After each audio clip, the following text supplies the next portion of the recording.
Hello, friends, and welcome to my happy place.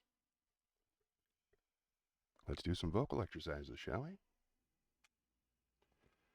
Red leather, yellow leather, red leather, yellow leather, red leather, yellow leather, red leather, yellow leather, red leather, yellow leather.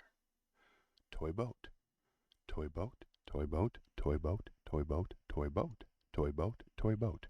Good blood, bad blood, good blood, bad blood, good blood, bad blood, good blood, bad blood, good blood, bad blood. Unique New York, unique New York, unique New York, unique New York. Toy boat. 11 benevolent elephants, 11 benevolent elephants, 11 benevolent elephants. The black bug bled black blood, the black bug bled black blood. Peggy Babcock, Peggy Babcock, Peggy Babcock, Peggy Babcock. I slit the sheet I slit, and on the slitted sheet I sit. I'm a thistle sifter. I have 7 sieves of unsifted thistles and 7 sieves of sifted thistles, for I am a thistle sifter. Amidst the mists of fiercest frosts, with barest wrists and stoutest boasts, he thrusts his fists against the post, and still insists he sees the ghost. Oh, what a to-do to die today, at a minute or two to 2. A thing distinctly hard to say, but harder still to do. For they'll beat a tattoo at 20 to 2, a rat-a-tat-tat and a tat-a-tattoo. And the dragon will come when he hears the drum, at a minute or two to 2 today, at a minute or two to 2. She stood on the balcony, inexplicably mimicking him hiccuping, and amicably welcoming him in. She stood on the balcony, inexplicably mimicking him hiccuping, and amicably welcoming him in. Every single syllable I speak upon the stage has been specifically scientifically selected to stimulate the sections of your cerebrum that set and sustain a certain satisfying psychological state. One hen. 2 ducks. 1 hen, 2 ducks, 3 squawking geese. 1 hen, 2 ducks, 3 squawking geese, 4 corpulent porpoises. 1 hen, 2 ducks, 3 squawking geese, 4 corpulent porpoises, 5 limerick oysters. 1 hen, 2 ducks, 3 squawking geese, 4 corpulent porpoises, 5 limerick oysters, 6 pairs of Don Alfonso's tweezers. 1 hen, 2 ducks, 3 squawking geese, 4 corpulent porpoises, 5 limerick oysters, 6 pairs of Don Alfonso's tweezers, 7,000 Macedonian warriors in full battle array, 8 brass monkeys from the ancient sacred crypts of Egypt, 9 apathetic, diabetic, sympathetic old men on roller skates, with a marked propensity toward procrastination and sloth, and 10 lyrical, spherical, diabolical denizens of the deep, who all stall around the corner of the quo, of the quay, of the quivery, all at the same time. Give me the gift of a grip-top sock, a drip-drape, ship-shape, tip-top sock, not your spiv, slick, slapstick, slip-slop stock, but a plastic, elastic, grip-top sock. None of your fantastic slack, swap, slop from a slapdash, flash cash, haberdash shop, not a knick-knack, knit-lock, knock-kneed, knickerbocker sock with a mock-shot, blob, mottled, trick, tick-tocker clock, not a rucked-up, puckered-up, flop-top sock, not a super-sheer, seersucker, puka sock, sax-mock sock, not a spot-spreckled, frog-freckled, cheap chic's sock off a hotchpotch, moss-blotched, botched scotch block. Nothing slip-slop, drip-drop, flip-flop, or clip-clop. Tip me a tip-top, grip-top sock. All right. And I wanted to try this one.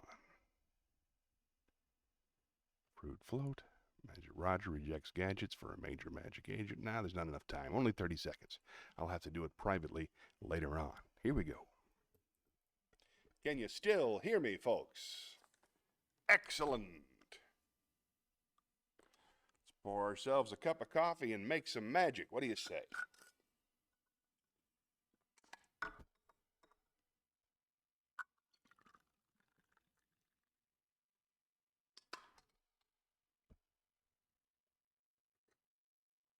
And here we go.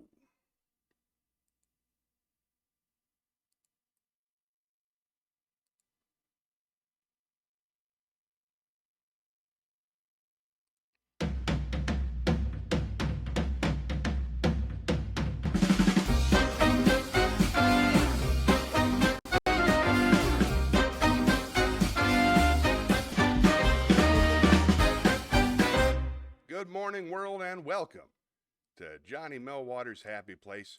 I'm your host, Johnny Millwater. Very glad to see you again. Missed you for the past couple of weeks. It is a beautiful, absolutely beautiful 65-degree spring day here in Charlotte, North Carolina. And oh my goodness gracious, Consequently's here already. Respect. Thank you very, very much for coming. Glad to see you again. Missed you. It's been a couple of great weeks for me. I missed you guys, but other than that, it's been wonderful just being with my family nonstop. Oh, DJ Shayna. Hi, Shayna. I'm glad you're here already. Thank you so much. I got a whole bunch of stuff today. I'm very excited today. This is fun. Not only do I have cool stories to tell, but my friend Shayna, who just joined the chat, she has given me a whole bunch of cool choices of monologues and a couple of quotes and some fun stuff to read. So I love doing that, so I'm very excited about that today. Let's go to the chat. We got people here already.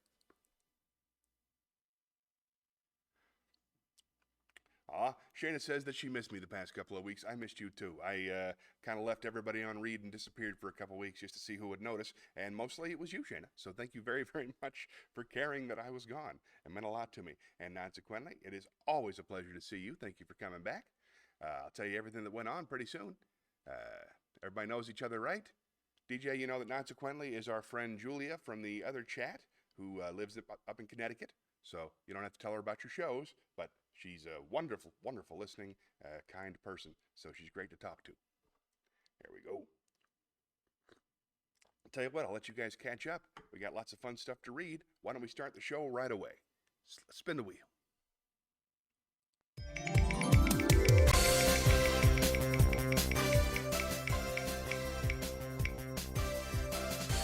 Nice.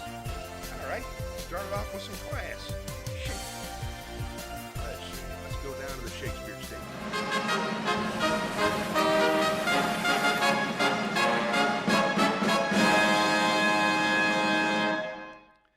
Let's see, I think we are up to our mid-20s in the sonnets.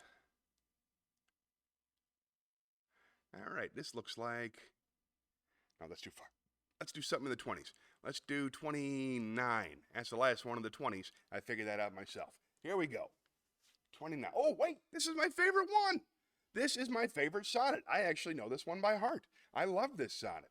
This is the perfect sonnet for the depressed person. Oh, this is wonderful. Hold on. This is a sonnet about how no matter how bad you feel, no matter how much you hate the world and the world hates you, you still love the person you love. And that love is comfort. I love this one. Okay, here we go. Oh, yay. This is Sonnet 29 by William Shakespeare. When in disgrace with fortune and men's eyes, I, all alone, beweep my outcast state, and trouble deaf heaven with my bootless cries, and look upon myself and curse my fate, wishing me like to one more rich in hope, featured like him with friends possessed, desiring this man's art and that man's scope, with what I most enjoy, contented least. Yet, in these thoughts myself almost despising, haply I think on thee, and then my state, like to the lark at break of day arising from sullen earth, sings hymns at heaven's gate. For thy sweet love remembered such wealth brings, that then I scorn to change my state with kings. Yay, I love this one. All right. Oh, wait, we got a couple chats. Let's go back to the chat for a second. This is nice. Keep them coming, folks. I'm glad to see you talking.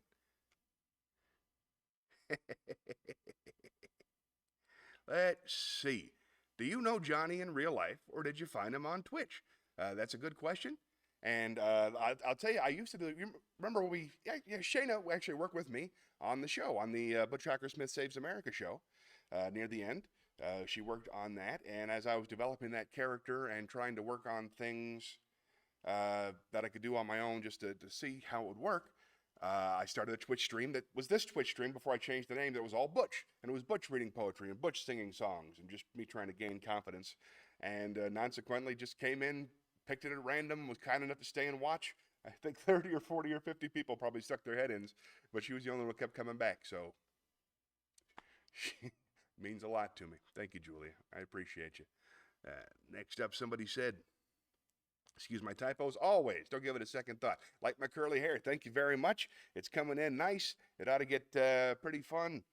I can't quite brush it the way that I want to over the side, like flock of eagles yet. Seagulls, I'm sorry. Flock of eagles would be pretty impressive. That'd be like a patriotic cover band, a flock of seagulls, flock of eagles.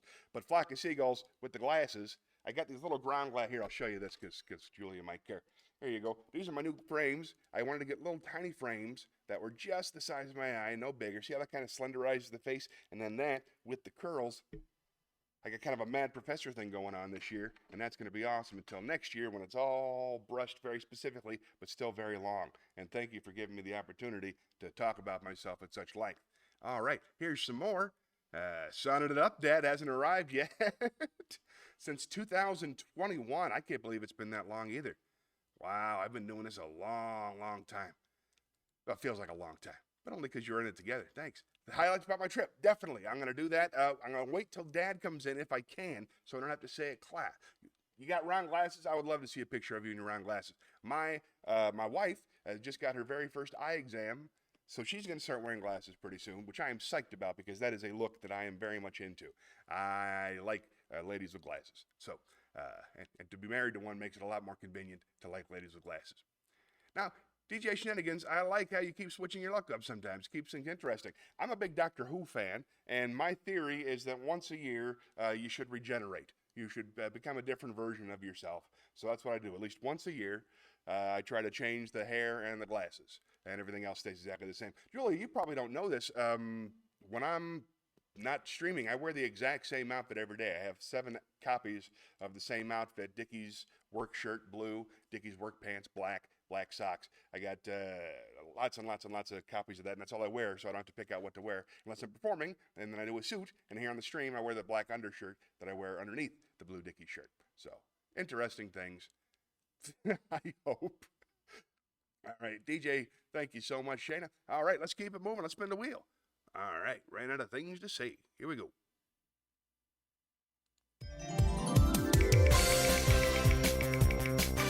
Anything can happen when you spin the wheel, folks. Are you guys drinking coffee this morning?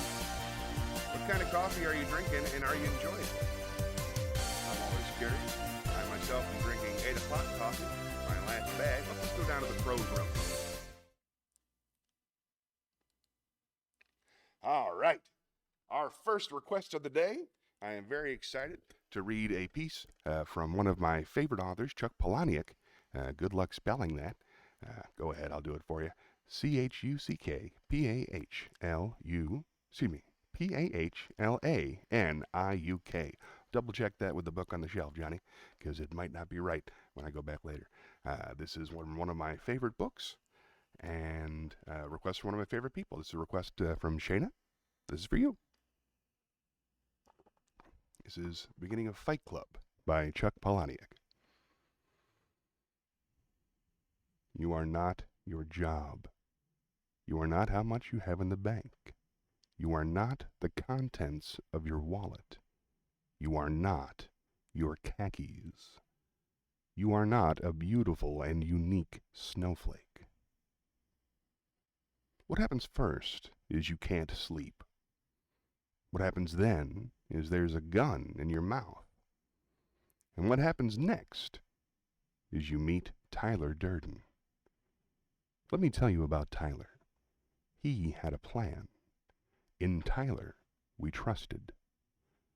Tyler says the things you own end up owning you. It's only after you've lost everything that you're free to do anything. Fight Club represents that kind of freedom. First rule of Fight Club, you do not talk about Fight Club. Second rule of Fight Club, you do not talk about Fight Club. Tyler says self-improvement is masturbation. Tyler says self-destruction might be the answer. Third rule of Fight Club, you join Fight Club, you gotta fight. Great pick. Thanks, Shayna. All right. I love it. All right, let's go back to the chat.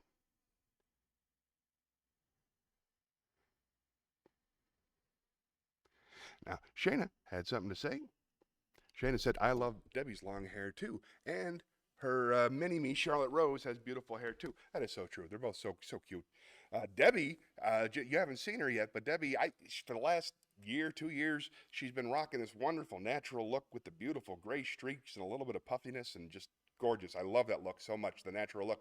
But she decided last week, or maybe day before yesterday, she wanted to go for like a rogue thing. So now her hair is dyed very dark brown, except for the front sections, which are bright blonde, like that lady on that episode of Black Mirror. You should check out Black Mirror if you're not watching it. Yeah, looks great. Looks really good. And Charlotte, she started dyeing the front of her hair blue because she saw Mom doing it, and now's the time to experiment with that kind of thing, I guess. Shayna says, oh, hold on. Oh, consequently is not a coffee drinker. How do you, okay. Is it sodas? Do you have any caffeine? Do you live without caffeine in today's modern age? Because I respect that if you do, but I wouldn't be able to. How do you get by? What keeps you going? Is it taurine? I've heard good things about taurine. I spent years touring all around the country. Oh, let's keep moving. Shayna says, yay, Fight Club. Don't get me started. I love the book, I love the play, and I love Tyler Durden. Changed my whole life, 1999. Now, Shayna says that I love that monologue. Thank you for forming that for me. My pleasure. That's what I'm for. It's my second favorite movie. Do you remember my first favorite? Wait a minute. You told me. My first favorite movie is The Princess Bride. That's absolutely right. Hold on. Back to the Future. Your favorite movie is Back to the Future. It was in there. I'm very happy.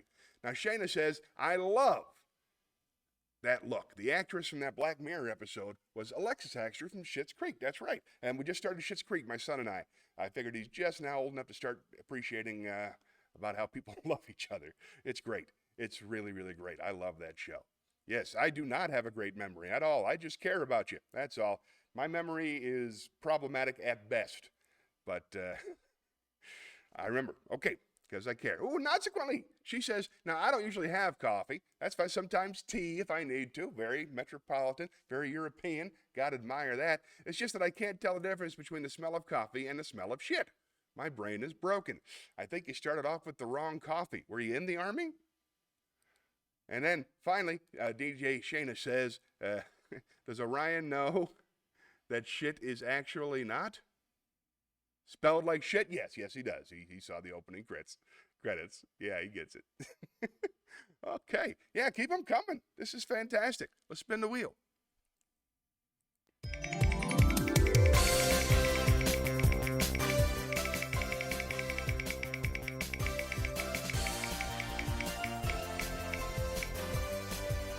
Joke. Nice. Let's go to the comedy club.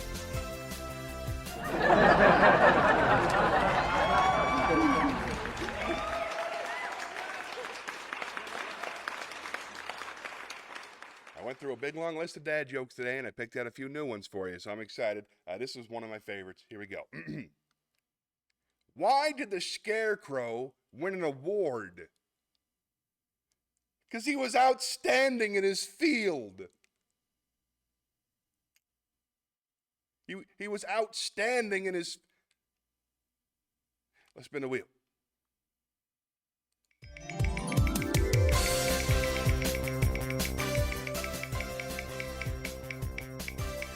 All right, then come on, let's do it. To the campfire.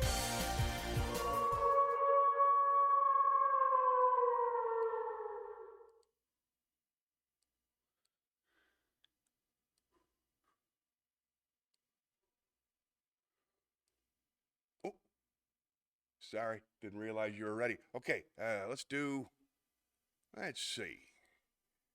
Now, most of you know Zen Cohen's are teaching tools for the teaching of Japanese Zen Buddhism. Oh, good, yes. Give me some more about Black Mirror. I'm going to be in there in just a minute. All right, let me do this. This is Gisho's work. Nope, flower shower. That's the one. Flower shower. This is Zen Cohen number 36, flower shower. Subhuti was Buddha's disciple. He was able to understand the potency of emptiness, the viewpoint that nothing exists except in its relationship of subjectivity and objectivity. One day, Subhuti, in a mood of sublime emptiness, was sitting under a tree. Flowers began to fall about him. "We are praising you for your discourse on emptiness," the gods whispered to him. "But I have not spoken of emptiness," said Subhuti. "You have not spoken of emptiness. We have not heard emptiness," responded the gods. "This is the true emptiness." And blossoms showered upon Subhuti as rain. Nice. All right, here we go. Let's go do the back to the chat. Oh, this is fun. We can talk about my favorite show. All right. Now, Shayna says that Black Mirror is one of my favorite shows of all time. I just wish they came out with episodes faster. I do too, but they seem to be putting out 4 or 5 every year now. It's not like it used to be on the British version. In the British version, they would put out 3 episodes every 2 years. But now they're doing, like eight at a time. I was just watching one last night. I love it. All right, DJ Shayna also laughed. Consequently, she was laughing too. She enjoys a goofy-ass joke. Thank you very much. Agreed. Gotta love the dad jokes. I do. I'm enjoying them more and more because I get to make dumb faces. And there's a certain challenge in comedies trying to make something that's not funny, and I enjoy that exercise. So the dad jokes are staying on the wheel. Oh, here we go. Now we're talking. Consequently says that San Junipero was my favorite episode, though. A wonderful episode, and an episode about love. Let me talk about this for a second, because it occurs to me that it might be the whole thing when it comes to understanding what I like in a television show. I have discovered the need for characters that really, really love each other. Usually family stories. Battlestar Galactica, Larry Sanders Show. More currently, Ted Lasso is an excellent example, and also Schitt's Creek. I know we all saw Schitt's Creek. Schitt's Creek, in my opinion, is such an excellent show, not just because it's funny and everybody's funny in it, but because all the characters love each other so much, and there is so much of the action in the show is motivated by love.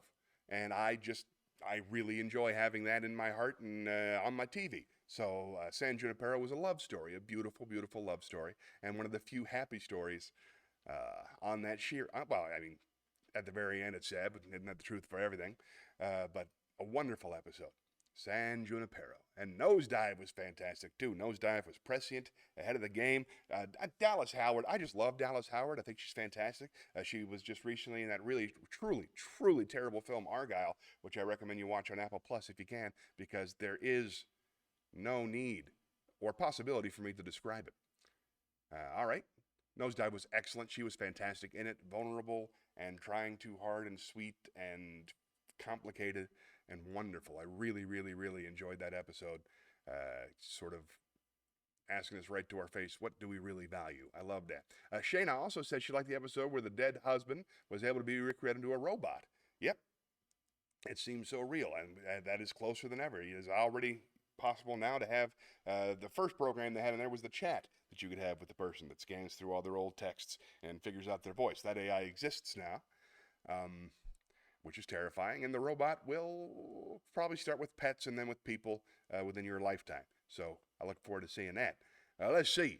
That one was so good. Yes, they're all fantastic. The one with John Hamm was really interesting. That was the most terrifying one to me. That's the scariest thing I've ever seen. The idea of hell, of just being a 24-hour, 7-day-a-week slave with absolutely no power, no agency, and no choices. That's as close to hell as I can imagine. And that was very, very, very, very scary to me. I like that episode. Yeah, and also the idea of being blocked. I'm sure I've only been blocked by one person on social media ever so far, and she's unblocked me since then. We're friends again. But the idea that someone could just push a button and then not be able to see or hear certain people is, I guess, if you have a fear of abandonment, a very, very scary thought. And it really hit me where it was pure. That John Hamm episode was excellent. Now, DJ Shannon said, did you see, I just finished the latest season of Curb Your Enthusiasm. Yes, Yes, I did see it. There will not be another season. That is a much publicized end of the series. Last episode in court, just like the Seinfeld ending, but a little bit better, and the ending a little bit smarter. I loved it. I can't wait to see what everybody does next, especially J.B. Smoove, who I have grown to just adore on that show. And I've worked with his brother a couple times. His brother's also a comedian, so that's fun. There will not be another season. Consequently said, I was watching Eugene Levy Travis show, pretty fun. I haven't seen that yet. That's on the Disney Plus, right? Or is it on the Hulu? I lose track. But I definitely want to see that because I love Eugene Levy, and it's worth. Do you remember where he went? Any episodes stand out in your mind? Shayna said, you accidentally said Larry David, which is why I asked about Curb. I understand. Let's follow all the tangents. That's a chat show. Shayna says, hey, Dad's here. Shayna says, I do think it might be cool to have the video camera installed in her eyes. Well, I'm glad you like that because it's definitely going to happen. They'll probably bypass the eyes and go straight for the brain. Just because less mechanics, just hijack the visual signal from the brain into some kind of chip. That would probably be a lot easier than putting a physical camera in the eye and then living with it. But yeah, they already have the contact lenses and stuff if you want it. I like the idea of being able to take a picture at any time. But the first episode of Black Mirror, where you're recorded 24 hours a day, 7 days a week, and people can go back and look at the things that you've done. You're under constant surveillance. That's very, very scary to me. I'm not into that at all. Dad's here. Yay! Thanks for coming, Dad. I missed you the past couple weeks. I've been having all kinds of fun adventures. Hey, let's talk about them. Why not? I just got back from Canada. My wife decided that for her vacation and for the kids' vacation from school, spring break, she wanted to go to Canada and she wanted to see the eclipse in the path of totality. So that's what we did. We took a couple of weeks off. First, we drove up to the very northern border of the United States, up in Buffalo, New York. Wait a minute. I'm going to come back to that story in just a minute. What about that weird episode about the Prime Minister having sex with a pig? That was disturbing. That was upsetting. But that wasn't, I think the pig sex kind of took a little bit of the focus. It could have been, he could have shot a kid in the head. It could have been any humiliation. The point is that the people in power are all enslaved. The people in power can all be manipulated even more than people without power, I think is what they were trying to demonstrate through just what they think public needs are. And that was what that was all about. If Dad hasn't seen that yet, it was very rough. It was upsetting with the pig. But if you try to work around the pig sex part and just try to understand the manipulation and the level of that absolutely any person can be made to do anything, that's even scarier. But as I said, we went to Canada, and that was fun. I really like Canada. So first we went up to Buffalo, New York, and we stayed in La Quinta, and the pool was closed, and that's how we planned on hanging out with the kids, so we just left them in the lobby. That's not true at all. We went upstairs, we hung out, we played games. We had board games and told each other stories. Listened to American music all the way up. The next day we crossed the border. They bought it. We got through, and we went first to a tiny farm just north of Toronto. It's a maple farm. It's where they farm maple syrup. And there was a maple syrup museum, and there was a beautiful cabin. There was a really, really nice cabin that we got to stay in. When I say nice, no, it's called the Settler's Cabin. It had no electricity at all. They had a generator outside if we wanted it, but it was an 18th century cabin, all wooden planks, out in the middle of nowhere. Canadian wilderness is even more wilderness than American wilderness, I think. And we spent the night, and we woke up in the morning. A little flurry started coming down, so the kids got to see that to get started, and that was a wonderful thing in April. Played games until it got dark at the table, made a fire, sang songs, hung out. It was fantastic. Then the next day, we went to Toronto, and we spent 3 days in Toronto. Debbie took us to a Leafs game. Go Leafs! Go Leafs go is the official chant. And technology at the hockey games has really gotten a lot more advanced since I was a kid. They figured out how to use the entire floor of the hockey rink as a reflective surface to shoot graphics onto. So it's like a movie theater screen, and they make all the different parts of the pre-show, make it look all 3D and very, very, very complicated and fun. There were two people whose job it was to keep the crowd warmed up on a TV feed on the Jumbotron. I've seen that on television, but not at a live event before. I thought that was a great idea. And of course, the game was awesome. I saw an unbelievable save. Got a little jersey. The Leafs won 6-4. It was really nice. It was. And I'm just getting started. I'll tell you more after this. Okay, here's more. I lost my little switcher. There we go. I got to read stuff too. I can't forget. I got content. This is nice though. I haven't run out of stuff to talk about yet. So then the next day I went to Toronto. We took.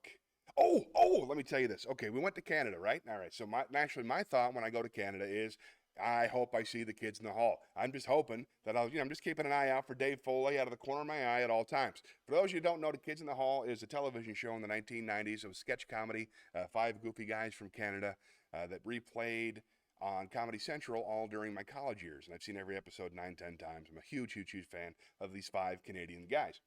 And while I was up there, I was always looking around. So we took a bus, in Toronto, Toronto's like New York, but everything runs a little bit smoother and it doesn't have that smell, and the people are really, what's really interesting about Toronto is it's the most diverse city I've ever seen. It's like equal parts everybody. I saw more Sikhs during my week in Canada than I've seen my entire life in Charlotte. Wonderful, wonderful. Just every kind of person out there, and everybody's doing their thing. Nobody bugs you. It's a wonderful place. So we went to the park, and there was one section of High Park. It's like Central Park in Toronto. There was one section. It's a dog walk section. It's a place where you could take your dog off the leash and walk for a while. And my son loves dogs, so we thought, we would cut through there to get to wherever we were going. So as we were walking, I saw out of the corner of my eye, I'm not kidding you, I saw Bruce McCullough. That's right, I saw Bruce McCullough walking his dog. And I did a triple take, which I've never done before in real life. And the triple take was this. It's like, that's a cute dog. Oh, that guy looks like Bruce McCullough. That's Bruce McCullough! I had that all going on in my head. I didn't actually yell it at the time. Then I tried to get my kids to look without yelling, hey, look, it's Bruce McCullough. And then he's almost gone, so I just yelled, love your work.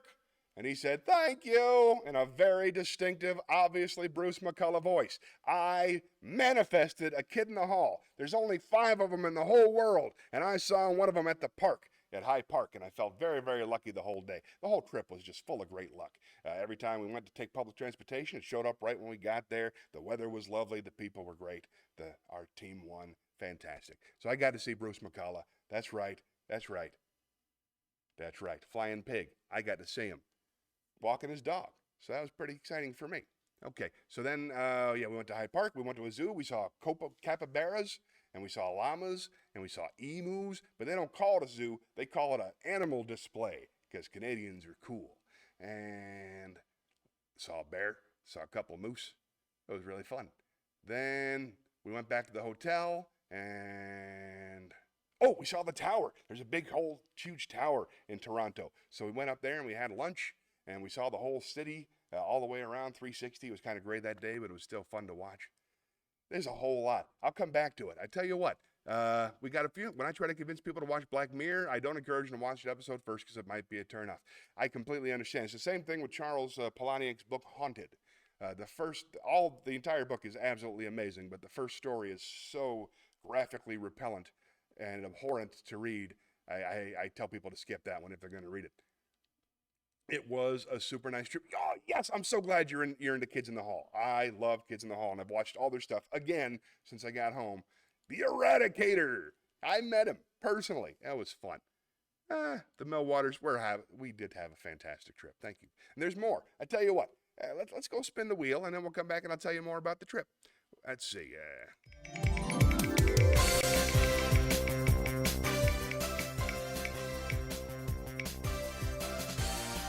All right.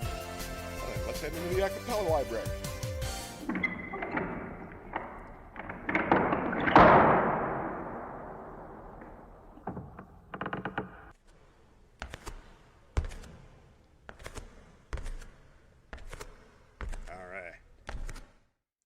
Got a whole lot of good stuff here.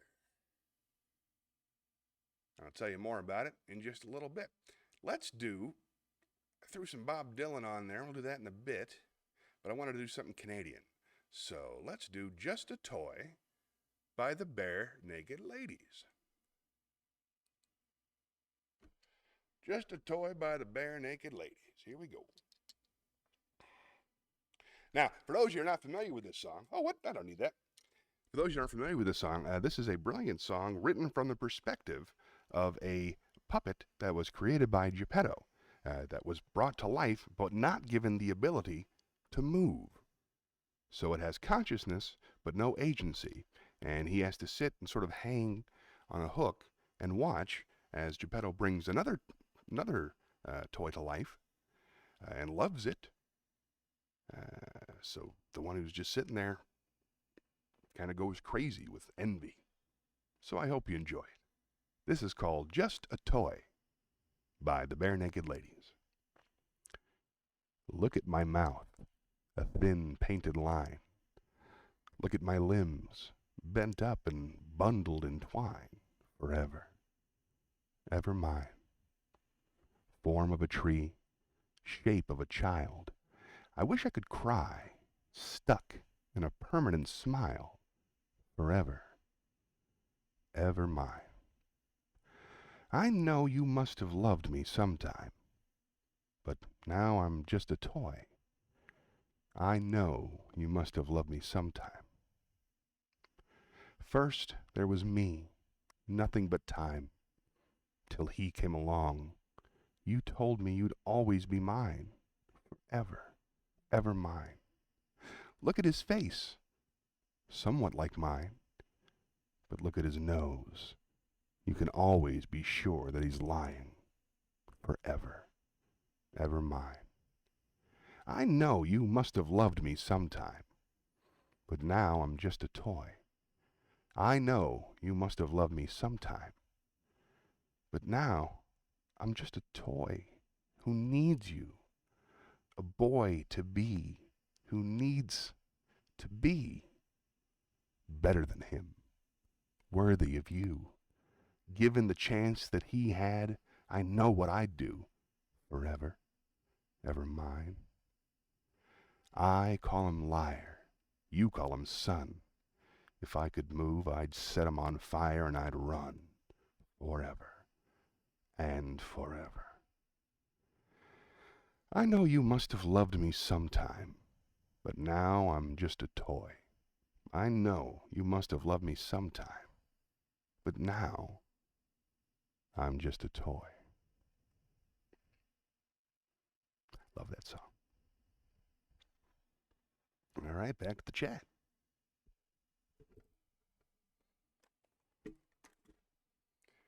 Hey, everybody, let's see what we got. Oh, it's so cool. Were all the Canadians friendly? Yes, every single Canadian was friendly, except there was one person, and I completely understand it. When we got on the bus, all right, and on the bus in Canada, there's 3 or 4 seats up against the wall. Thank you for the applause. That's very kind, and I really appreciate that. 4 or 5 seats right up against the wall on the bus, and then there's a section. But anyway, when I got on, my kids sat in 3 of them, and then my wife sat in the 4th one, and there was one across the way, and I was standing for a while, and there was an empty seat next to a lady. There was a lady sitting there. Now, this lady had no hair at all. She had 5 o'clock shadow. She had very, very thick blue eyeshadow on. And I spoke to her very briefly. I said, Madam, would you please mind moving over a seat so I could sit next to my kids? And she said to me, and this is a direct quote, "You want me to move?" So I said, "Yes, please, if you'd be so kind." And she did. She was nice enough to move. So I sat down, and about 2 stops later, I realized that I was sitting and had sat my entire family in the handicapped seating. There was nobody standing who shouldn't have been standing, but nonetheless, we shouldn't have been there. And the lady who moved was right for being mad at me. I usually find the people who are mad at me are probably right. So that's the only person who wasn't completely friendly, and even she was accommodating. So much love to Canada. I love Canada. The people are great. Never seen kids in the oh my God, Shayna. Oh, I even sat Christine down. I made Christine watch 3 episodes at my home. Like, that's how good the show is. It's phenomenal, and it's seminal. It's an important comedy series. I know exactly where you might want to watch it. It is available on Amazon Prime. It is available on HBO Max. It is available on YouTube if you don't want to bother with either of those. It's wonderful. It's groundbreaking. I think you might enjoy it because, well, it's funny. That's first of all. And also, it's interesting because it's all men, all 5 men, 3 straight, 1 gay, 1 bisexual. But they all play all the female characters. There's no actresses. They all play every character, and without showmanship. Like after a while, you start just seeing female Dave Foley as a female while he's playing that character, and it's wonderful. It's excellent, excellent show. Ooh. DJ Shayna says that Bob Dylan is Ryan Van Gendren's all-time favorite musician. Excellent pick. I reminded him today about your show today. Hopefully he'll log on before you perform the Bob Dylan bit. That'd be great, but I won't hold my breath. I love Ryan, but 2 kids, man. I understand. He's running around on a Sunday. I think I would like to know who do you think is the greatest lyricist who ever lived? I'm a big Ben Folds fan, but Bob Dylan, you don't do much better than that. I listened to almost all of his stuff during the trip. Okay. All right. Don't have cable, AMC, YouTube, other means. Oh, I know what you're talking about. I understand what you're saying. Applause, thank you. Now, DJ said, I made Christine watch several episodes of Seinfeld a couple of days ago. She had never seen Seinfeld before, right? It's like she's from another planet. I love that about her. I love it. All right, just love it. Let's keep moving. This is going great. Keep the chat coming, folks. This is wonderful. Thanks for keeping me company. And, Dad, if you have anything on your mind, any questions, let me know you're still here. I'd love to hear from you. All right, let's spin the wheel.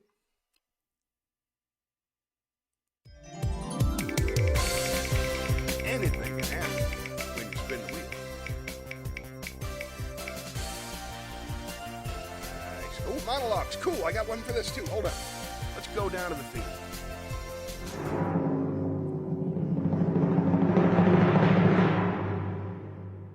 All right. We're all set here. I'll just wait for the lights to come on.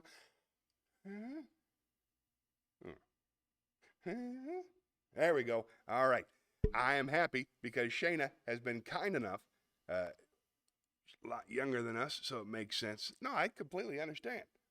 And I don't mean the different planet thing as an insult by any means. I feel that way myself most of the time. All right, then. Let's do a monologue. Shayna has given us a whole bunch of good ones. We got, let's do Clueless. Now, I have to admit, I've never seen the film Clueless, so I don't really know that context. Dad, never saw Kids in the Hall or anywhere else? I could have sworn I watched it. I guess I must have started watching that after college. Kids in the Hall or anywhere else. Just for Dad, they're called the Kids in the Hall because on Sid Caesar, this show of shows, he would often make a joke, and if the joke failed, he would blame the writers, who he called the Kids in the Hall. There you go. Because often there were writers in the hallway waiting to sell jokes back in those days. True story. Okay, so here we go. Monologue from Clueless. So, okay, like right now, for example, the Haitians need to come to America, but some people are all, what about the strain on the resources? But it's like when I had this garden party for my father's birthday, right? I said RSVP because it was a sit-down dinner. But people came that did not RSVP. So I was totally bugging. I had to haul ass to the kitchen, redistribute the food, squish in extra place settings. But by the end of the day, it was the more the merrier. And so, if the government could just go to the kitchen, rearrange some things, we could certainly party with the Haitians. And in conclusion, may I please remind you that it does not say RSVP on the Statue of Liberty. Yeah. Nice. Good one, Shayna. Thank you. I have no idea what her character looked like. I was just going for dumb. Oh, here we go. You have to watch the movie. I'll check it out. Thank you very much for saying so, Shane. Appreciate you. All right, let's spin the wheel.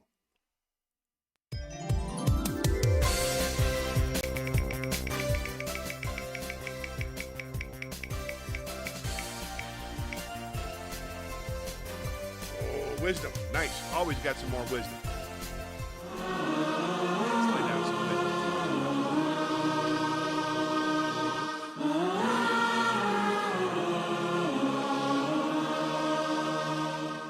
All right. I'm excited. I'm going to tell you right now, I am excited to do this one. I am quoting my own self for the wisdom.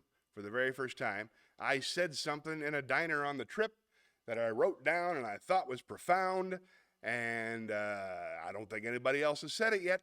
So I'm going to say it, and it's going to be a quote by me. So here's some wisdom from Johnny Millwater. Any human endeavor has the potential to be elevated into art. I believe that to be true, too, so that works out perfect. Do another one? You got it. One more. Why not? We got some Nietzsche for you. I'll tell you how to spell that in just a minute. I was in darkness, but I took 3 steps and found myself in paradise. The first step was a good thought. The second, a good word. And the third, a good deed.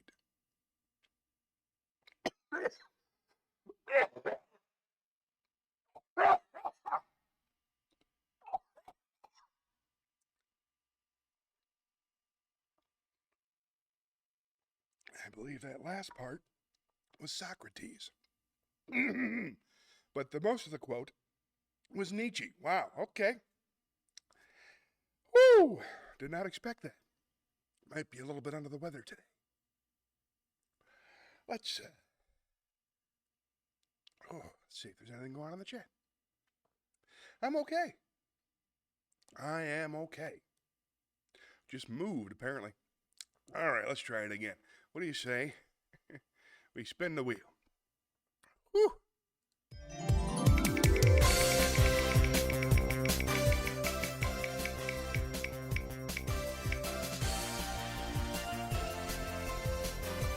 Poems. Nice. Let's do a poem. Meet me in the poetry corner.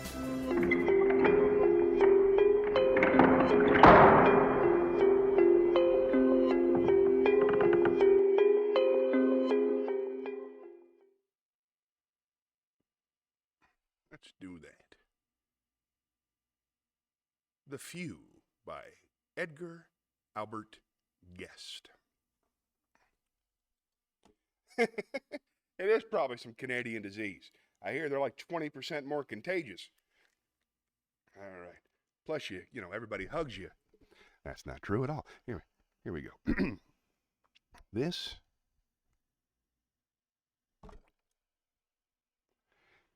is The Few by Edgar Albert Guest. The easy roads are crowded, and the level roads are jammed. The pleasant little rivers with drifting folks are crammed. But off yonder, where it's rocky, where you get a better view, you will find the ranks are thinning, and the travelers are few. Where the going's smooth and pleasant, you will always find the throng. For the many, more's the pity, seem to like to drift along. But the steps that call for courage and the task that's hard to do, in the end result in glory for the never wavering few.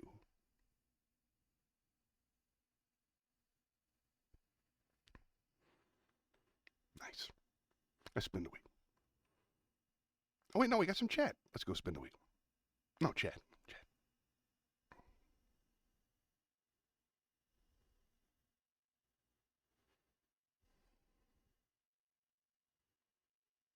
Shayna asked, I might have already said it, but how long were you on your trip? I was on a trip for 2 weeks. I don't like to post things when we're actually on the trip, but I'm pretty sure Debbie will be posting a bunch of pictures very soon on the Facebook and the like. Let's see, we left off in Toronto. We stayed in Toronto for 3 days, saw a Ghostbusters movie, saw the Toronto Tower, saw the aquarium in Toronto, just absolutely beautiful. Walked the streets for a while, saw the park. Then from Toronto, we went to a yurt in the national park in the northern part of the country. I believe it's the Blake National Park. We got a yurt right on Lake Ontario. And a yurt is a sort of a glorified tent. There's no electricity, but there was an indoor stove, a wood stove, which we got to make a fire in, and that was absolutely wonderful. We got to cook outside the yurt. It was just barely snowing. It was freezing cold, so you couldn't stand by the lake for more than 5 minutes without running back in the yurt and warming up. But we got out and got in and got out and got in and got out and got in the whole night, and we just laughed and had a wonderful time together. And that was the yurt in the national park. Beautiful. Then we went to Niagara Falls. Niagara Falls was very cool. If you've never been to Niagara Falls, it's surprising. We were on the American side of Niagara Falls. No, we were on the Canadian side of Niagara Falls because Canadian things are better. I think it's because they weren't in many wars, so they had all the money to put into waterfalls, I guess. But they're incredible. I thought they were incredible. We pulled up to Niagara Falls. I remember setting the tone. We got an Uber, and the Uber driver, he said, you have to be very careful near the falls. That's how he talked. He was, Canadian. You have to be very careful near the falls. People, every year they try to do something stupid across. And a guy 3 years ago tried to go over the falls in a kayak. And they still haven't found his body. And I'm just in the front seat of the Uber. Okay, kids, keep an eye out. Free kayak. Then we went down to the falls, and if you've never been to Niagara Falls, they're exactly what you would imagine. My son, when he saw Niagara Falls, said, and I quote, he's 13, he said, "This is Niagara Falls." So, there's just no pleasing some people. And, but no, he turned out fine. He was in a mood at the beginning, and then he cheered up, and we were together, and it was wonderful.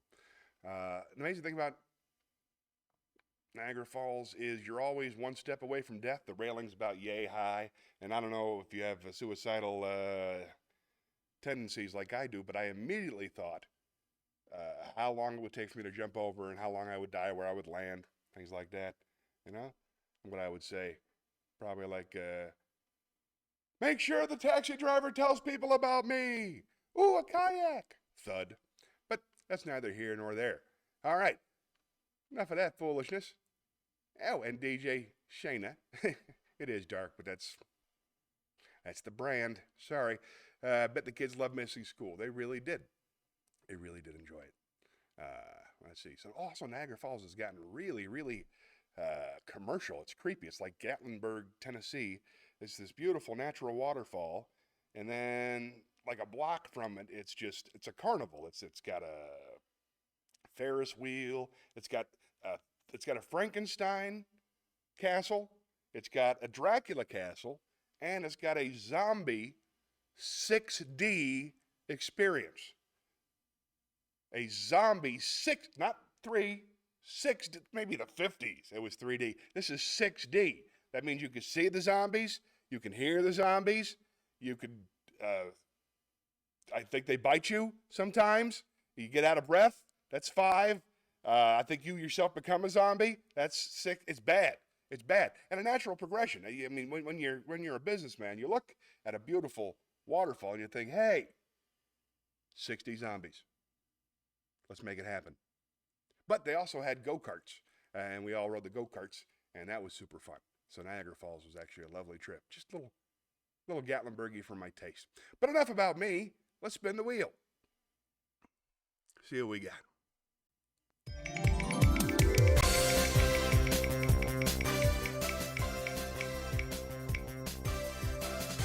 Hey, Dad's here, just in time for some Shakespeare. Let's do it. Let's step into the Shakespeare.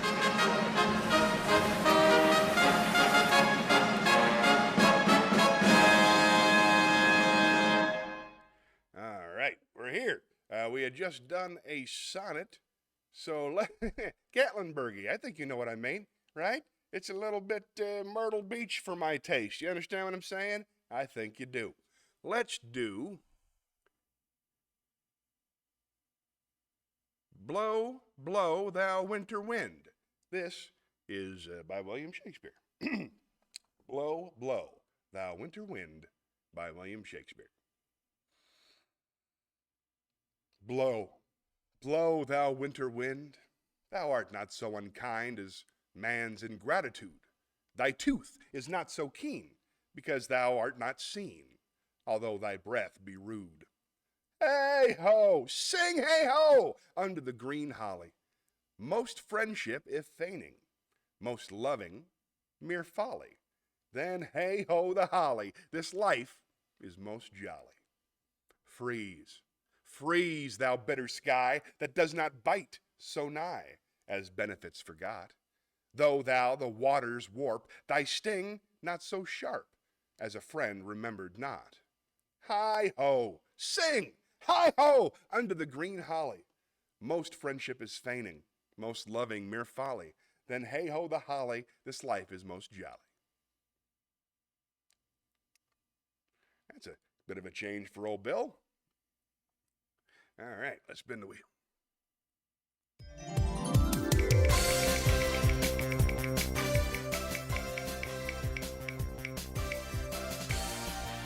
Nice. Prose. All right, we got a whole bunch of good pieces picked out in the prose. Let's step into the prose library.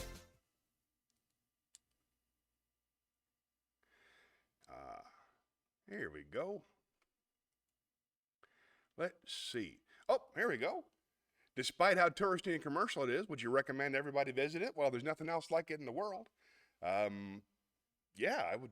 It's my second time. Debbie and I also visited on our 2-year honeymoon driving across the country. There's nothing like it in the world. It's a national wonder, a national park. I think they're all amazing to see. If you can go see the park and then not get sucked into the touristy stuff, I think you're in for a real treat. There's also lots of lovely restaurants and stuff. It just doesn't feel like Canada. But it's worth seeing. Bring a friend. Good question. All right, let us read. Oh, hey, I got something new. This is fun. This is from William Goldman. Now, I'm glad you didn't watch The Waterfall. I didn't want to. I just thought about it. Does that make sense? I can't help but my mind going that way. Never been and never will. That's fair. That's a hard stance from Mr. Millwater, and I respect it. So, this is William Goldman. William Goldman is, of course, the writer of both the book, The Princess Bride, and the film, The Princess Bride, along with many, many other great screenplays, such as Butch Cassidy and the Sundance Kid, Hearts in Atlantis, All the President's Men, etc. He's a brilliant, brilliant screenwriter and one of my favorites. But mostly, The Princess Bride, who are we kidding? This is William Goldman's 10 Commandments for Writers. Thou shalt not take the crisis out of the protagonist's hands.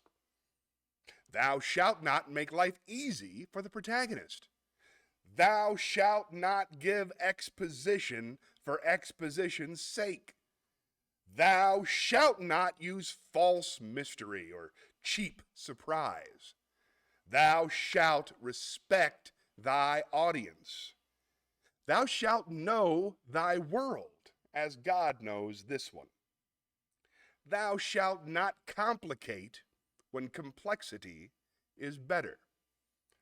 Thou shalt not seek the end of the line, taking characters to the farthest depth of the conflict imaginable within the story's own realm of probability. Thou shalt not write on the nose. Put a subtext under every text. And finally, thou shalt rewrite. Excuse me. Fun. Princess Bride is great. All right. Shana would like to know, Dad, how come you have no interest in Niagara Falls? It's an interesting question, and I'd love to know the answer. Let's spin the wheel.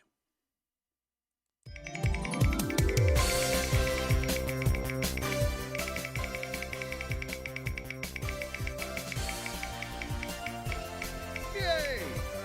All right, dad jokes. Let's do it. Dad jokes for Dad.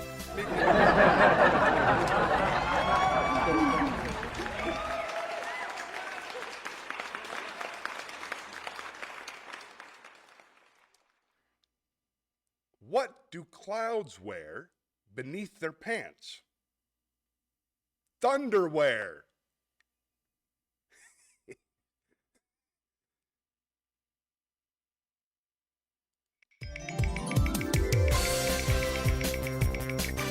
Thunderwear.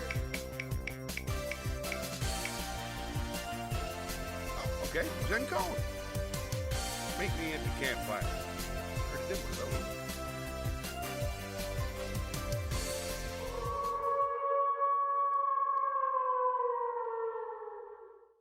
Here we are at the campfire, and I would like to share with you number 37, Zen Koan number 37, Publishing the Sutras.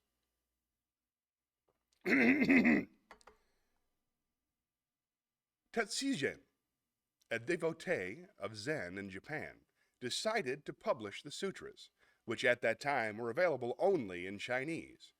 The books were to be printed with wood blocks, in an edition of 7,000 copies, a tremendous undertaking. Tetsujin began by traveling and collecting donations for this purpose. A few sympathizers would give him a few hundred pieces of gold, but for most of the time, he received only small coins. He thanked each donor with equal gratitude. After 10 years, Tetsujin had enough money to begin his task. It happened that at the time, the Uji River overflowed. Famine followed. Tetsujin took the funds he had collected for the books and spent them to save others from starvation. Then he began again his work of collecting. Several years afterward, an epidemic spread over the country. Tetsujin again gave away what he had collected to help his people. For a third time, he started his work, and after 20 years, his wish was fulfilled. The printing blocks which produced the first edition of sutras can be seen today in the Obaku Monastery in Kyoto. The Japanese still tell their children that Tetsujin made 3 sets of sutras, and that the first 2 invisible sets surpass even the last. Like that. Oh, hey! We got a dad joke. Oh, I love dad jokes. Hold on. You got to send me these and I'll tell them. Because, well, actually, you know what? I don't know. I don't even know. I like doing the monologues and stuff, but the jokes are tricky because if I don't think it's funny, but then I guess it's not supposed to be funny. I don't know. Let's find out. What do you call an illegally parked frog? Toad. Nice. All right. But spelled O-W-E-D. You got it. All right. Let's do. All right.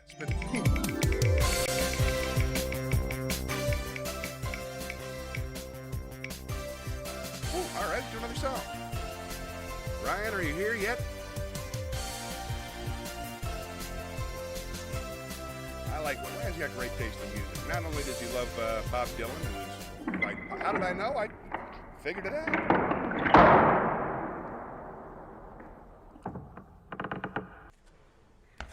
How did I know? Didn't even skip a beat. Nah, comedy's my business. It just pops in my head. I've never heard it before, but I figured it out. There's a certain math to comedy. It's one of the few things I'm good at. All right, so as I was saying, Ryan is a wonderful, wonderful guy and a good comedian, and he's got great taste. You are smart. Thank you.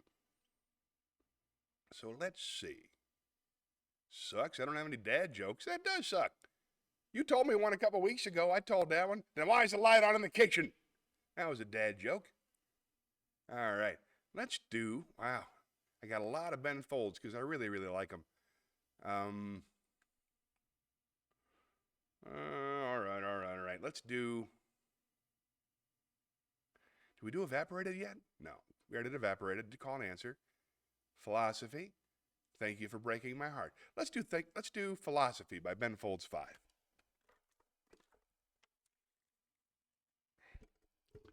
This is Philosophy by Ben Folds 5. Won't you look up at the skyline, at the mortar block and glass, and check out the reflections in my eyes? See, they always used to be there, even when this all was grass, and I sang and danced about her eyes. And you were laughing at my helmet hat, laughing at my torch. Go ahead. You can laugh all you want. I got my philosophy. Keeps my feet on the ground. And I trust it like the ground. That's why my philosophy keeps me walking when I'm falling down. I see that there is evil, and I know that there is good, and the in-betweens I never understood. Would you look at me? I'm crazy, but I get the job done. Yeah, I'm crazy, but I get the job done. I say, go ahead. You can laugh all you want. I've got my philosophy. Keeps my feet on the ground, and I trust it like the ground. And that's why my philosophy keeps me walking when I'm falling down. I pushed you because I loved you guys. I didn't realize that you weren't having fun. And I dragged you up the stairs and I told you to fly. You were flapping your arms and then you started to cry. You were too high. No, too high. Now you take this all for granted. You take the mortar, block, and glass, and you forget the speech that moved the stone. But it's really not that you can't see the forest for the trees. You just never been out in the woods alone. So you can laugh all you want to, but I've got my philosophy. Keeps my feet on the ground. And I love you. You're my friend. But you've got no philosophy. Now it's time for the song to end. Man, that's great. All right, let's do. No dad jokes? Brain teaser. What's more useful when it's broken? An egg. Fun. All right. Let's spin the wheel.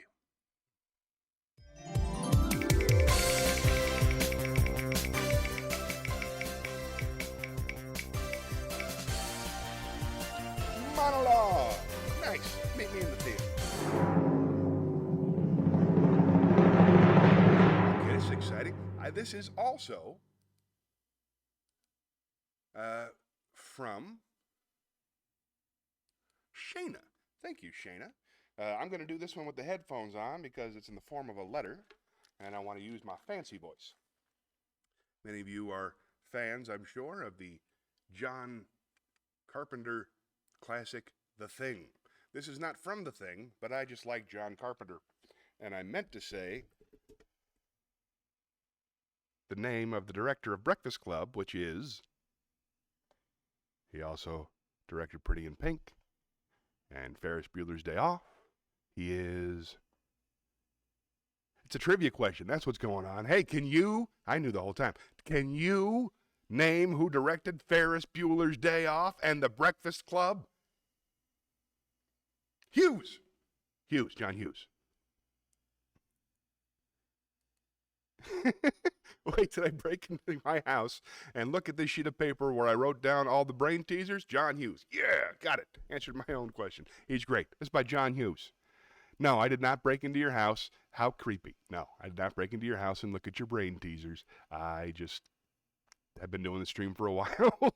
A couple of them come up. Here we go. This is Dear Mr. Vernon from the Breakfast Club. Dear Mr. Vernon, we accept the fact that we had to sacrifice a whole Saturday in detention for whatever it was we did wrong. But we think you're crazy for making us write an essay telling you who we think we are.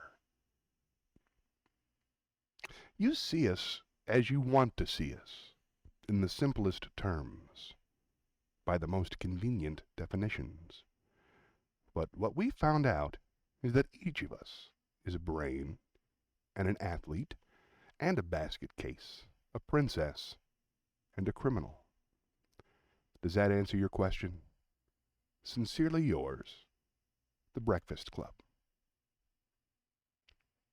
By request. Nice. Very, very nice. To break into your house and look at the brain teasers. Oh, I'll take all your requests. This is wonderful. Monologues anytime. I love it. This makes me happy.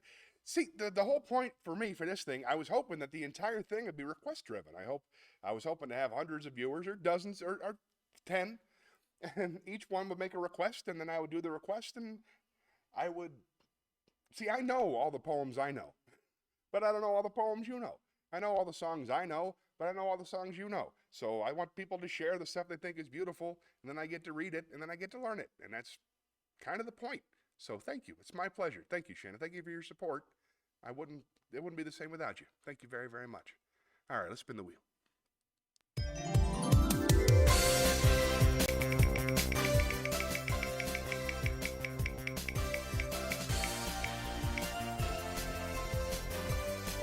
Nice wisdom. All right, let's go down to lay down some wisdom from on high.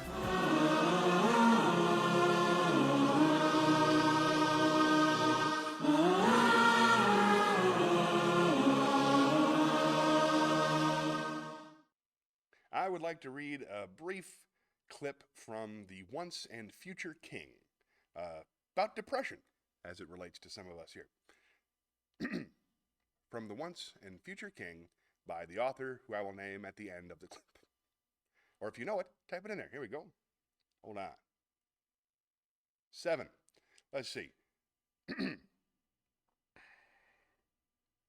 best thing for being sad, replied Merlin, beginning to puff and blow, is to learn something.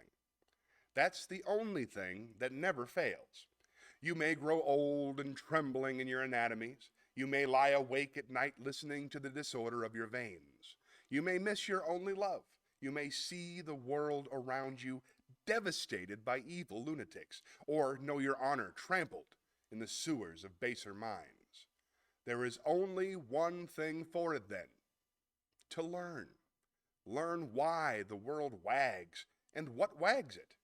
This is the only thing which the mind can never exhaust, never alienate, never be tortured by, never fear or distrust, and never dream of regretting. Learning is the only thing. Look what a lot of things there are to learn. I'm going to have to look up who said that because I didn't write it down. It's from the Once and Future King. You guys probably know. Oh, hey, we got a remote. Hold on. Hey, chat. Let's go to the chat. We got some stuff going on. John Hughes. Oh, wrong button. Oh, hey, cool feeling. Perfect. I'll go talk about my feelings, and then I'll read these.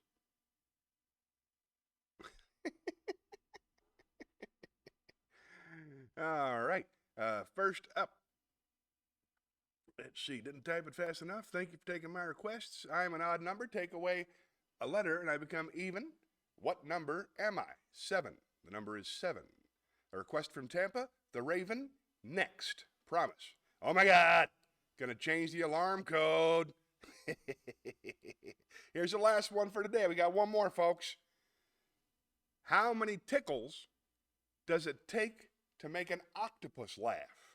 How many tickles does it take to make an octopus laugh? 10 tickles. 10 tickles. 10 tickles. 10 tickles. Get it? I got it. That was fun. All right. Enough of that. Let's do the Raven for Dad. Meet me at the Poetry Corner.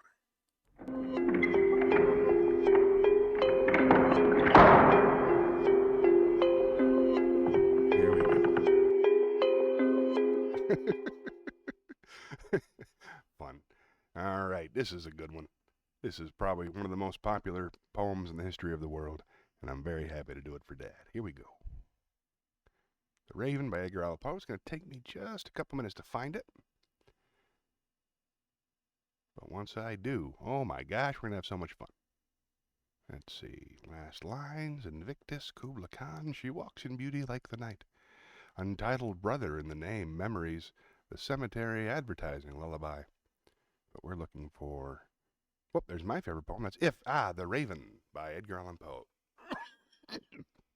Take a sip of water. It's a long one. And he is my son. Thanks, Dad. That's high praise indeed from both of you. Thank you. All right, here we go. The Raven by Edgar Allan Poe.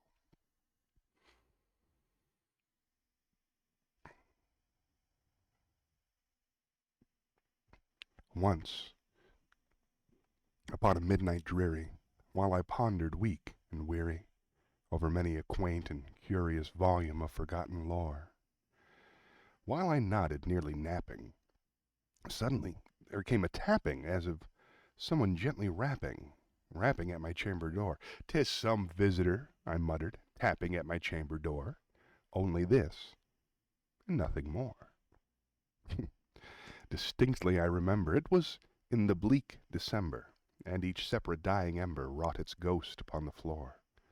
Eagerly I wished the morrow, vainly I had sought to borrow from my books surcease of sorrow, sorrow for the lost Lenore, for the rare and radiant maiden whom the angels name Lenore, nameless here forevermore. And the silken, sad, uncertain rustling of each purple curtain thrilled me, filled me with fantastic terrors never felt before, so that now, to still the beating of my heart, I stood repeating, "'Tis some visitor entreating entrance at my chamber door, some late visitor entreating entrance at my chamber door. This it is, and nothing more." Presently my soul grew stronger, hesitating then no longer. "Sir," said I, "or madam, surely your forgiveness I implore. But the fact is I was napping, and so gently you came rapping, and so faintly you came tapping at my chamber door, that I scarce was sure I heard you. Here I opened wide the door. Darkness there, nothing more.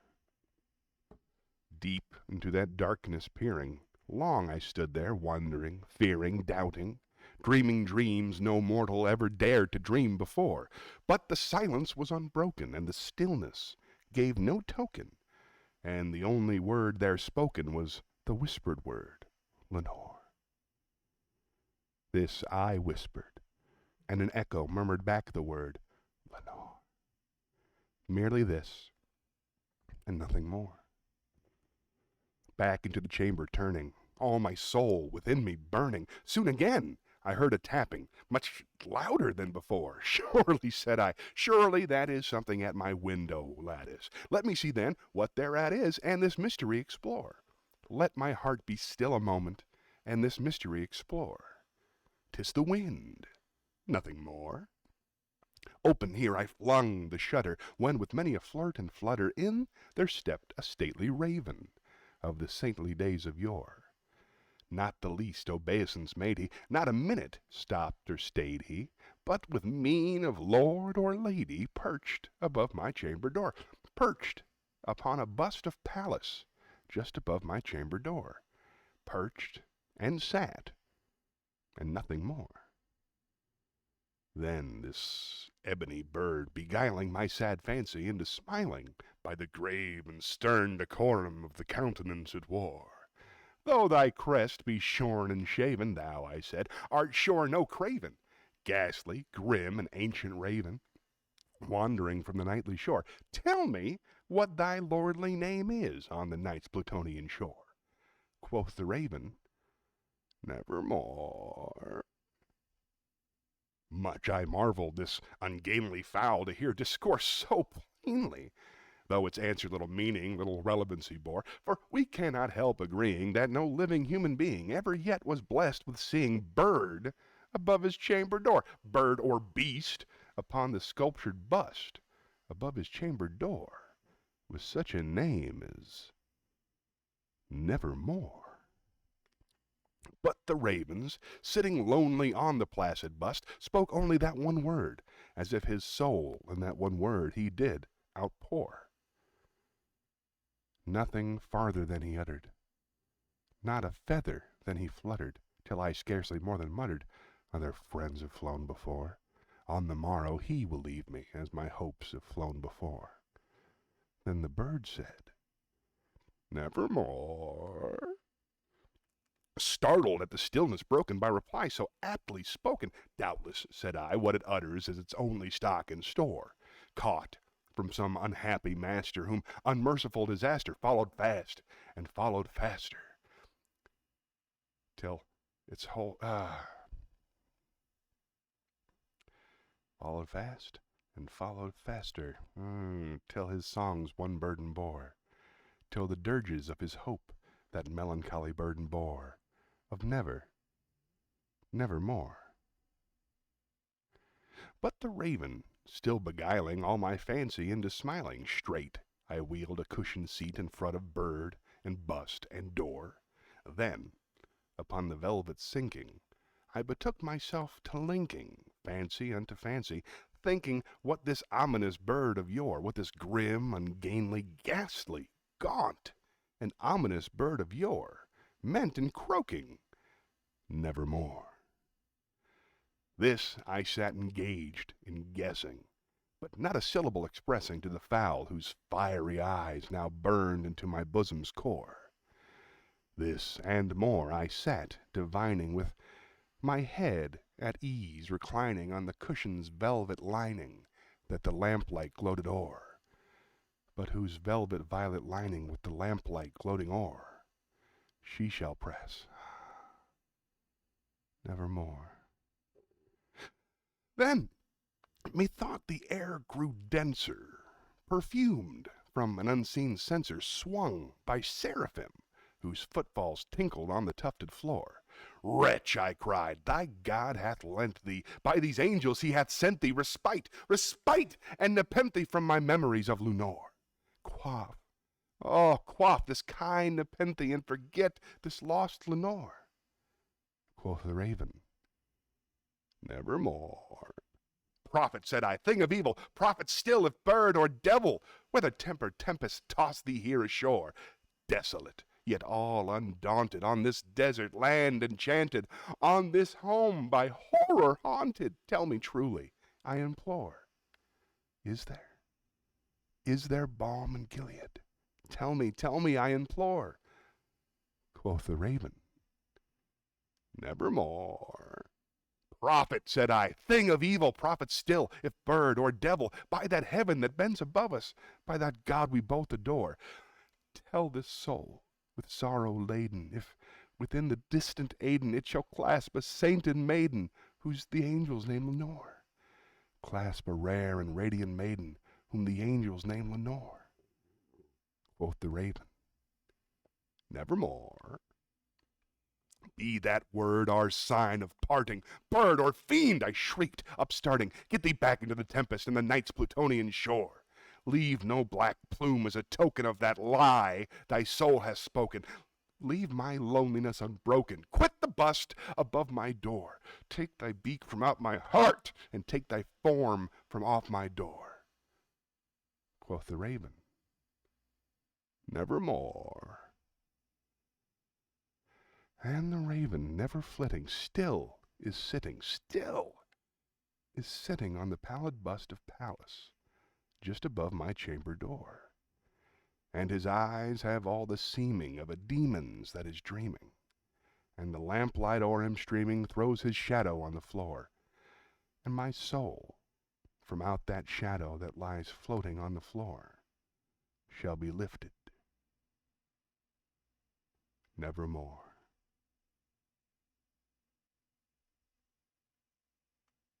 There you go, by request.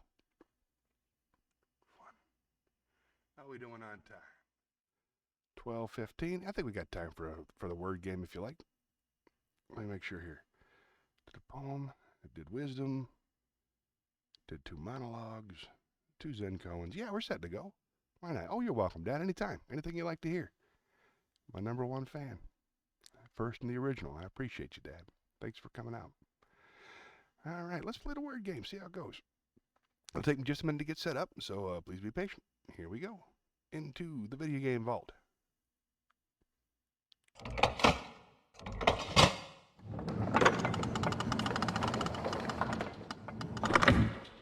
Now, you've played this game before, most of you. It's just like a bottle.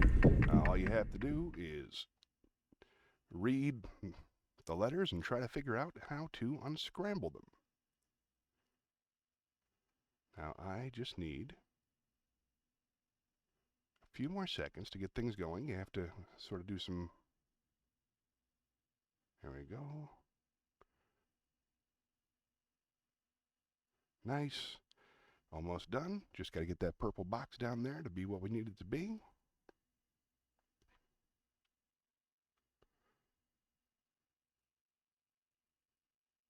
And we are live. Whoop, almost. Let me try again.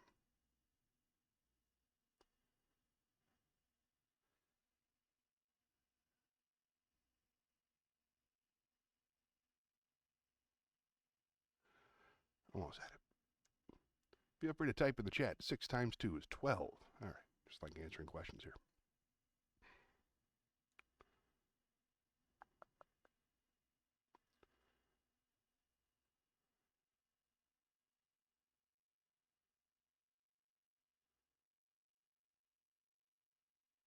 All right, we're good to go.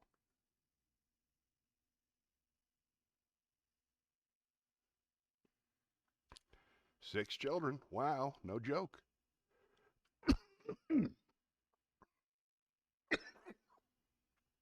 So glad you guys aren't here for me to get sick.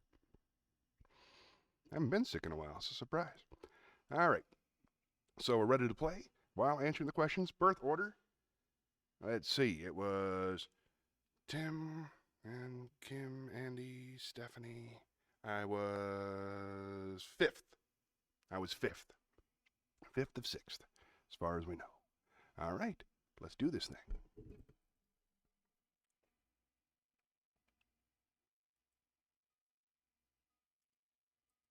Good luck, everybody.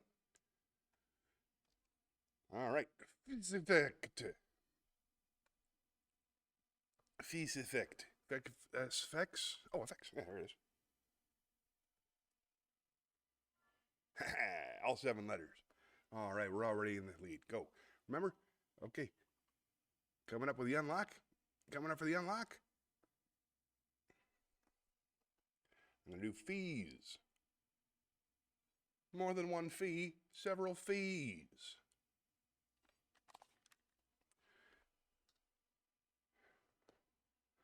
Facey's nice. Shit, that's a good one.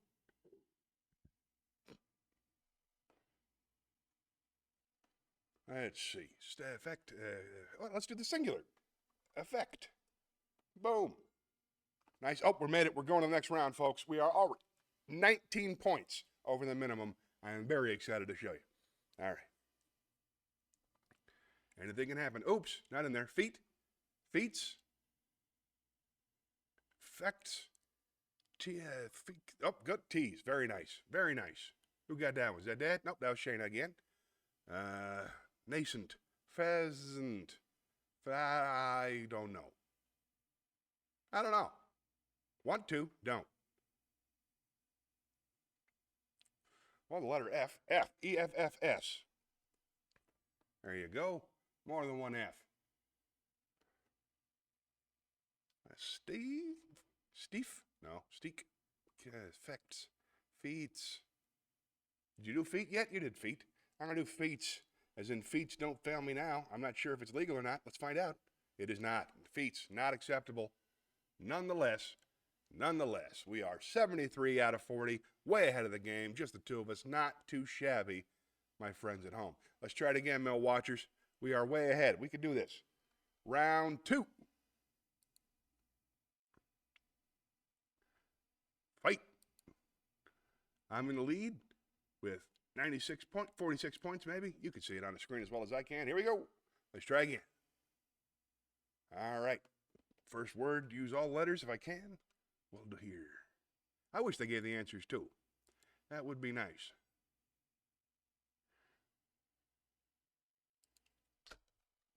That looks like an abbreviation. Looks like somebody's license plate if they're a weed dealer. Okay. Here we go. World, Drew. Well, Drew's a word. Nice. Lead, Drew. Relied? That's not a thing. Oh, welder. That's it, Dad. Try again. Try welder. I want you to get those points. I'm going to put in weld. But you can still get welder, Dad. Try again. Beat you, Shayna. Too fast. Lead, Deloo. Welder. There it is. Way to go, Dad. Nice. Read. How about read? That's a thing. All right. All right. Come on. 2 more. We can do this. Dreidel? No.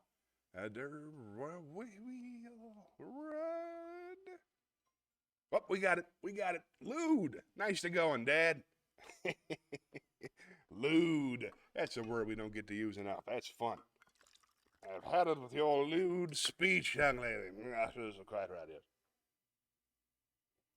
Nice. Damn, we did it. We did it. Oh, Shayna got in there right after Dad. Still, impressive, people. Impressive. All right, next round. We got this. Right now, the current record, nobody on this version of the stream, has made it all the way up to level 4. So let's try it. Here we go. We are currently on level 3. 1 star. I don't appreciate being judged, but whatever. And there we go. I'm still in first place, barely. Shayna right behind me with 18, and Dad. Dad's in second place with 18 because he got that really big long word. And then Shayna in third place with 11 for this round. Overall, Dad, Shayna, and then me. Let's keep going, folks. Doesn't have to be competitive. Here we go. Ooh, Sagawas. Tom Segura was here last night. I didn't get to see him. Let's see. Put in gases. That would make my daughter laugh. Let's see. Yes, go says that. Sage. Oh, good one. Very nice. Big fan of both the person and the burning bush. Let's see. Here we go. Nice. There's always one word that uses all the letters, and I still haven't figured it out. Boom. Too fast. Too fast. Sue. That's a good one. It's got to be at least 4 letters. I don't think I made the rules clear for everybody. At least 4 letters. But you can do Sue's. S-U-E-S. I think that'll work just fine for you. Nice. Oh, Shayna grabbed it. Shayna swooped in and head you off at the pass. Gases. Yeah, ages is a word. Nice. Oh, assuage. That's it. Like you assuage your guilt, something like that.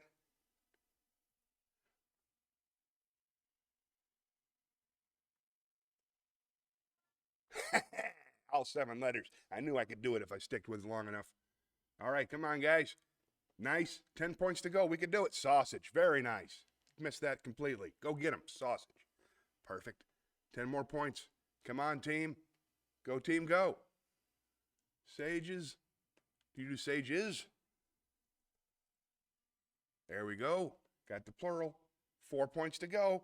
Go, team, go. Anything. Anything. We can do it. Type it in. I'm locked out. Ah! Ba-da, ba-da. Bah. Still, very, very good game. Didn't quite make it to level 4, but there's only 2 of us, and I think we did more than our share. Thank you for sticking it out the whole show. I really appreciate you. All right, let's go back to the talk show desk and say our goodnights. Thank you very much for watching. I appreciate you being here. If you're watching on YouTube later, thanks so much. I'm on Twitch every Sunday at 11 a.m. to 12:30 a.m. You can always send your requests to johnnymillwater@gmail.com, and I'd be happy to read pretty much anything for you, as long as I don't strongly disagree with it morally. Pretty simple.